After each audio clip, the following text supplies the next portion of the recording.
back. It is Grill of the Diaspora. I am your host, Nakaira G, and today we're going to talk about Dirty December. I've been seeing a whole lot of tweets and TikToks and videos commenting on what's going on with Dirty December, and there's a whole bunch of wahala happening, so let's get into it. Okay, so as most of you should know by now, Dirty December is what everybody comes to Ghana for in December. And now this year, we are seeing more people, specifically celebrities, going to Nigeria. And it seems like there are a lot of Ghanaian social media users and influencers that are now discussing the drama about that. We all know that the rivalry between Nigeria and Ghana is just so everlasting, and they're always in competition with each other. And so now you have people who are now talking about who coined the term Dirty December, who made it up, when it started, who it's supposed to be for. And so what's really interesting is that I see people talking about it from a tourism standpoint. I see people talking about it from a branding standpoint. But I think it's really interesting to see what Olele, I think that's his name. He's a really big media influencer here in Ghana. He's one of the most popular ones. And he posted something and he's posting a few tweets and a few posts about Dirty December and talking about it from a tourism standpoint as well as a private sector standpoint. So in this tweet, he basically gives more information about, the type of money that's coming in, where the money is going to, and things like that. Because the question is, why are people so obsessed with owning the term? Or I'm seeing a lot of, if I'm being very honest, I can't tell if diasporans are welcomed into Ghana. I can't really tell because honestly, a lot of the social media that I see is majority West African because of my location. And I can't really tell if Ghana or its local society, local citizens really enjoy diasporans coming here. I see so many tweets and YouTube videos that are constantly like, go back to your country, I miss when our country was ours, and oh my God, here they go again. And I'm just seeing a lot of negative comments. Obviously, you see the people who get paid to promote Ghana and people who get paid to do social media about Ghana. Obviously, those people are going to constantly say, come to Ghana, oh, come to Ghana. But then when I talk to actual Ghanaians and when I look at the TikToks, the social media comments, every time I open up Facebook, it's literally just a lot of back and forth. And I'm really questioning if, diasporans are really welcomed here. It feels like we're intruding and people don't really want us here, So I think there's one thing to talk about Dirty December and to make this now this new rivalry with Nigerians. But just last year, I remember being on Twitter last year in December and seeing so many tweets of people basically saying oh my God, when they leaving, I hope they go on by the first week of January. Oh my God, the traffic, the overpricing, can't get in places. Oh my God, people are paying too much. We can't enjoy it either. I'm just seeing a lot of this commentary happen, and I feel like the conversation about Dirty December is now this year, the new complaint is against Nigeria. But the complaint last year was about the Black Americans.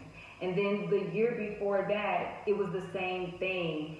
And I'm just really curious, every year, ever since year return, there just seems to be a lot of blaming. There's a lot of, oh, it's the Nigerians, oh, it's the Black Americans, oh, it's the foreigners, and it's a lot of just complaining. And it kind of drowns out, when it kind of drowns out the actual content that is being produced about Ghana. You see here, this guy known as Meistermind. He's also one of the co-founders of a podcast studio here that I used called Jumbo Spaces. And he made a comment, and it looks like he's actually the one who coined the term Dirty December. It looks like he claims that he coined that term back in 2016. But I'm assuming that that might have been when it was used online or when it was used in a branding type of way. That might be what he's talking about. I'm pretty sure he's going to clarify it because it seems like this is an ongoing conversation for whatever reason. And so basically people are asking, like, what's wrong with Dirty December? Why are more people going to Nigeria? What's going on with Ghana? And I could just give you my idea. You know, I think if you ask me, I can tell you a list of reasons why Dirty December is doing what it's doing. One, I do believe that Nigeria deserves to be a part of the Dirty December celebration and things like that, because Nigeria also has its own nightlife. And Nigeria, even though it's a very different culture than Ghana, but they still share cultures and they share audiences, especially when we're talking about the diaspora. I also think that with the year of return, a lot of Black Americans thought that the year of return was specifically for people who were a part of the transatlantic slave trade, like the Caribbean people as well as the Black Americans. At this point, I'm just kind of confused on the marketing and the intention of a lot of these things that are marketed towards the African diaspora, specifically things that are marketed towards the African American diaspora that seems to be, that seems to kind of spread legs across the board, all over the diaspora as well as all over the continent. I think that there's just a lack of camaraderie, not just between these different countries, but even when we talk about Ghana. A lot of the businesses that are benefiting from the tourism are the hotels, are the restaurants, are the tourism operators, the nightclubs, pretty much, right? And those are usually going to be owned or promoted by bigger entities, trustworthy entities, more reliable entities, and unfortunately a lot of those are government affiliated, right? So a lot of events that go on in December are not necessarily private, but they are overpriced. They are priced to the dollar, and they are priced for a very specific demographic of people to come into that event, right? So in a lot of ways, I think all over the world, tourism ostracizes people, and usually the people that it ostracizes is either poor people or locals. That is across the board. Whether you are talking about Ghana or you're talking about even places in America, across the board, when you talk about tourism, there are going to be people that are ostracized. I think what's different about Ghana's tourism, which is so interesting to me, in comparison to places in East Africa where the tourism is based off of the safari and the wildlife, Ghana and Nigeria, most of their export is their nightlife culture. That is what is known, that is what's most known here. And then you have the people who are traveling to West Africa for heritage tourism, which are the people who are coming to go look at, historical slave sites and museums and tour sites to learn more about the history. But for the most part, people are coming to party, and rightfully so. People travel all the way to Ibiza just to party. People travel to so many places in the world just to party. But I'm noticing that when it comes to Ghana, there's just a disconnect. A lot of the disconnect, in my opinion, is displaced xenophobia, if you ask me. I think there's a lot of hidden and displaced xenophobia happening from the locals onto the foreigners. And I think that there's also a lot of people have not really, both locals and foreigners are not really realizing that these entities, like these event planners or these event marketers or the organizers, these organizations and associations and government affiliate programs, those are the people who are in charge of the tourism, not the consumers, not the tourists. And I'm noticing that there's a lot of anger towards the tourists, but the anger should be placed at the people who are in charge of tourism. Tourists are not in charge of tourism. They're going where it says go on Instagram, and they're going to where people are saying to go on YouTube. So it's so unfair, I think, to blame the tourists for everything, but the tourists are not the ones creating the organizations.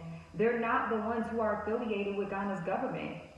You have to be upset at those people. And then you have to also reflect and ask yourselves, well, what's going on? And I see that's what people are talking about on Twitter. Well, why are more people going to Nigeria?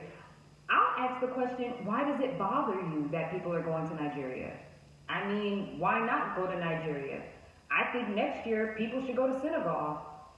I think the next year after that, people should go to Ivory Coast.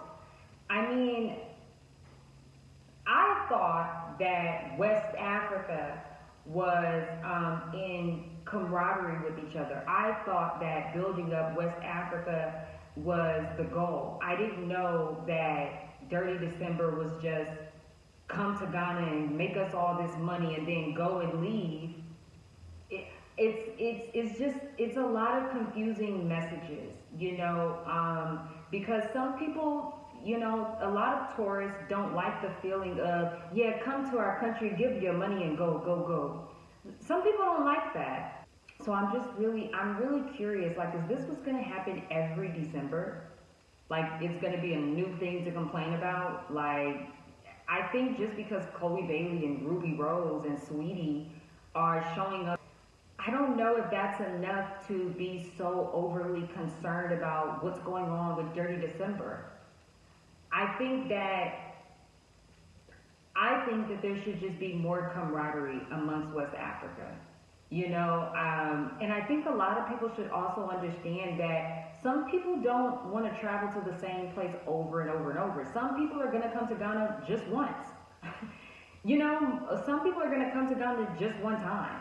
And then the next year, they're going to go to Nigeria. And then the next year, they're going to go to Kenya. And then the next year, they're going to go to Tanzania. That's just how travelers and tourists work. As somebody who also has been in Ghana, in months outside of December, I see how many businesses rely on December to make their money for the year. You see a lot of these businesses that are busy during December and January that are empty for the rest of the year. The owners are nowhere to be found. People sleeping at the place. There's no walk-ins. It's very, very dry and deserted throughout most of the year for a lot of these businesses and hotels and beach resorts and things like that. So for a lot of these businesses, December is the most money that they make throughout all of all year. So I think that, especially for the businesses who make money off of tourism, they're going to be fine. But I think for the smaller businesses and influencers and event organizers, I think people should, prepare for Dirty December to possibly decline, because you cannot rely on tourism for all year long. You cannot rely on tourism for every single business in Ghana. Every single business in Ghana does not benefit from tourism.